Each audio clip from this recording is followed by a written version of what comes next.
Welcome to Bear Cooking.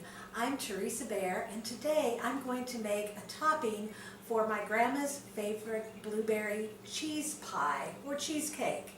And as we go along, I'll also give you directions to make a blueberry filling for a pie. I make a little bit less than you would make for a pie.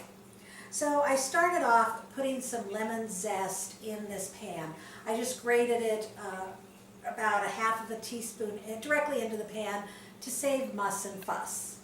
Now to the lemon zest, I'm going to add just slightly more than a half a cup of sugar, and I'm going to add a half a teaspoon of cinnamon. If you'd like to, you can also add a half a teaspoon of nutmeg. It's not my favorite, so I'm not going to put that in. And to that, I'm going to add 2.5 tablespoons of cornstarch. The cornstarch is to thicken this.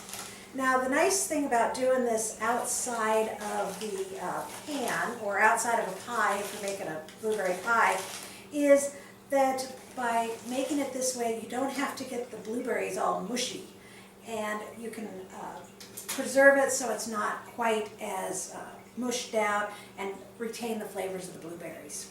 So I'm going to mix this all up, and then I'm going to put it on the stove. Now I've got the dry ingredients all mixed up in the pan, and I'm gradually going to add some water to this and stir it up. And I'm going to stir it until it starts to boil, and that will allow the cornstarch to work its magic and thicken this sugar sauce. Now we've cooked this until it's bubbling, and it's this nice caramel color and a nice thickness. And now we're going to gently fold in the blueberries. We have 4 6-ounce containers of berries. If you're going to make pie, you're going to need another container to get 4 cups. This is about 3 cups of berries because we're going to use it for that cherry cheese pie topping. But again, if you're making a regular pie, you're going to want to increase this to 4 cups of berries instead of 3.